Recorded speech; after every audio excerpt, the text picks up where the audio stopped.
Are these two words pronounced the same or differently? Is either or are both pronounced wonder, do you think?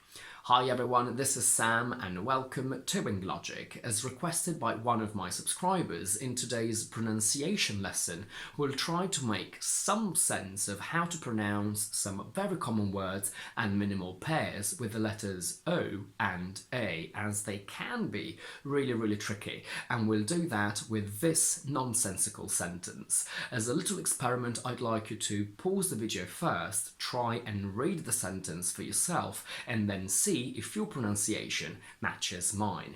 As you can see, we have a lot of W's here because for some reason the letter W and the sound W have a strong impact on how we pronounce O and A. The sentence goes, I wonder who would wander in the woods without worrying about wolves.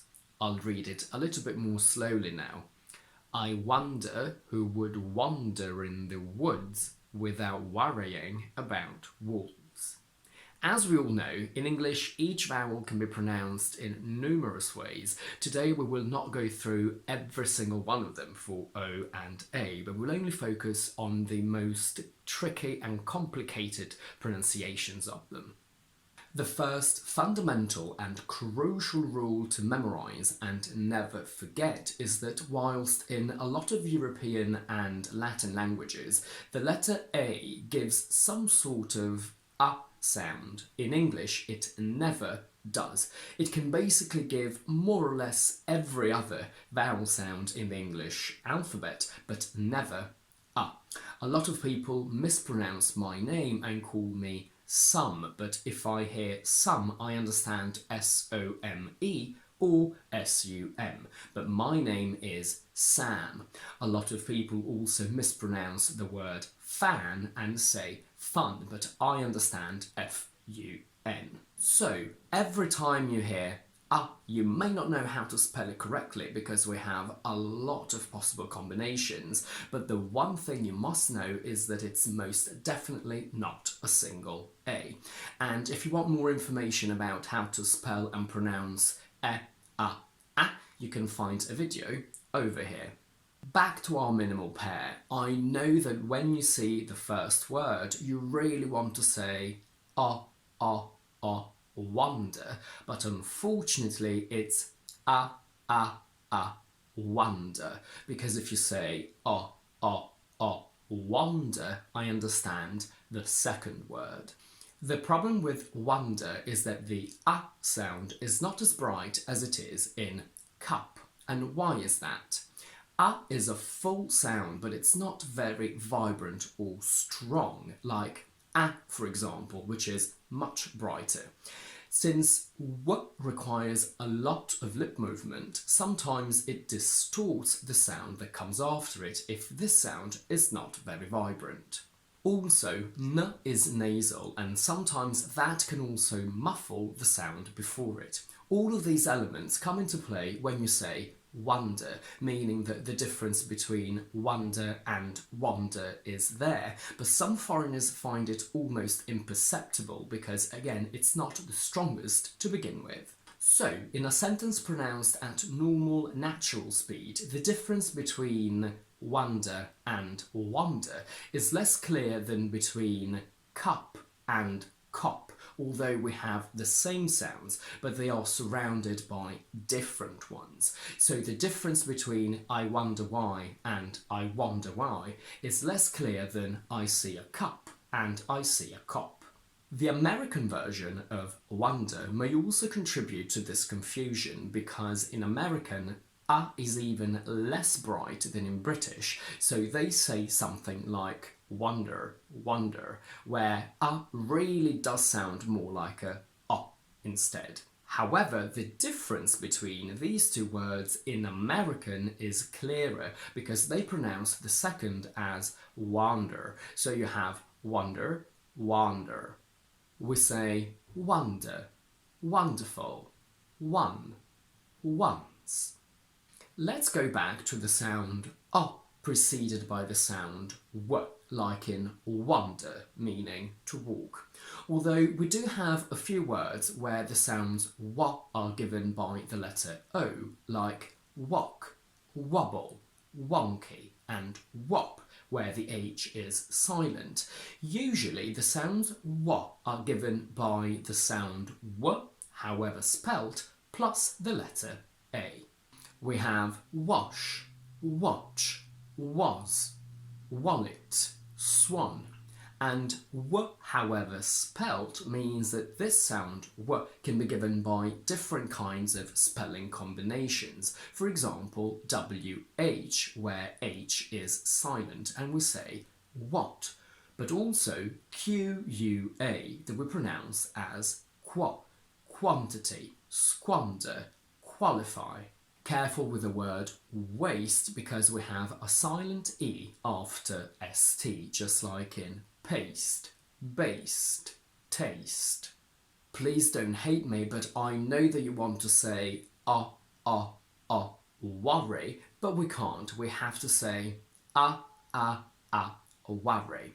Just like in wonder, both w and r distort sounds around them, which is why the in worry is not as bright as it is in cup.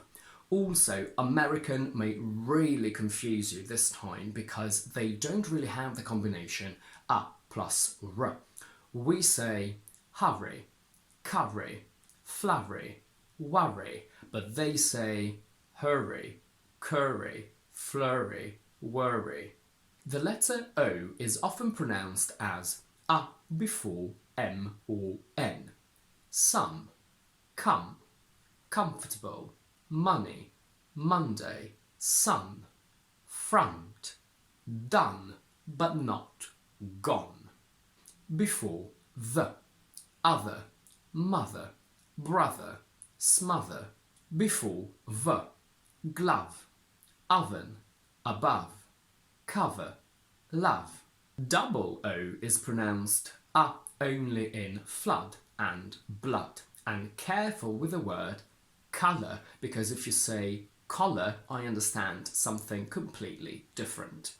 In our sentence, we also have words where double O is often pronounced as o, look, took, book, but rarely is a single O pronounced like that. We have woman, bosom, wolf. Now we're going to look at other minimal pairs I've been asked about, but just like I said at the very beginning of the video, this is not an exhaustive and comprehensive video on every single way of pronouncing O and A.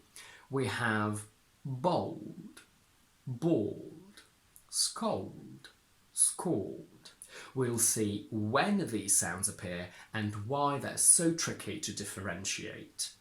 The letter O followed by a consonant cluster in monosyllables is usually pronounced as the diphthong O. Old, scold, bold, cold, don't, post, won't, jolt.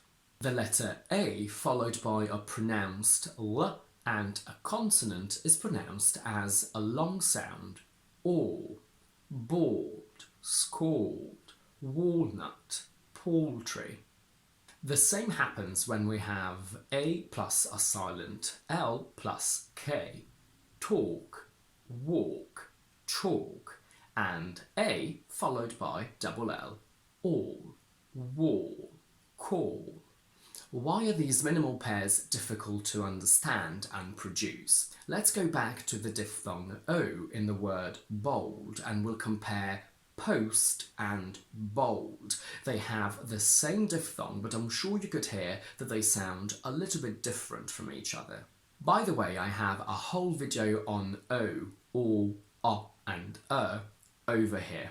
The O in post is much clearer and brighter than the one in bold, and that has to do with the dark L, which I have a whole video on over here.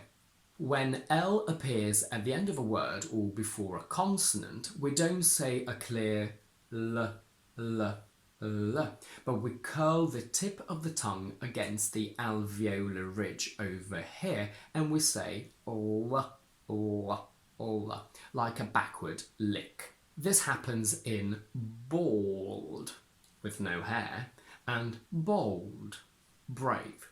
The problem is that in British English it's very hard to create this diphthong O in bold if it's followed by a dark L, so only in this case we go American. Let's take a step back and look at the word post, which doesn't have a dark L, so it's easier to pronounce. The difference between British and American in the diphthong is that in British we start with the sound whereas in American they have o. British post, post, post. American post, post, post. As I said earlier, in British it's very hard to produce the diphthong O followed by a dark L. So when we have this combination, we go American because it's easier, although dictionaries will still give you the British diphthong to pronounce. We don't say bold, bold, which exists but is ridiculously posh and very hard to produce. We go American and say bold, bold, bold. The problem is that in British English, the Americanised version of the diphthong O plus L is very similar to a long O followed by another L. So we have bold, bold, bold, bold, scold, scold, scold, scold. I think the best way to create a good difference between the diphthong and the long single sound is to focus on the transition in the diphthong. For both of these sounds in the diphthong, your lips will be out and curled, and I want you to focus on going down and then up. O, O, O, bold, bold, bold. When you want to say someone without hair, you just go with one movement forward. Bald, bald, bald, bold, bold, bald, bald. Once again, in American, the difference between these two sounds is clearer because they say bold, bald, scold, scald. And what about these two words? We have warm and worm, which is a different sound from anything that we've seen today. The combination W-A-R usually gives or, war, award, worn, whereas W-O-R in initial position gives worm, work, word, worship.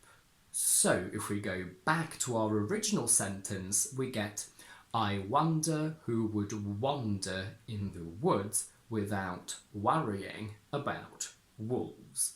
And that's it for today. If you like this video, please don't forget to give it a thumbs up and to subscribe to my channel down below. And do let me know in the comments if you have any questions about this topic. In the meantime, I will see you on Tuesday with another explanation video.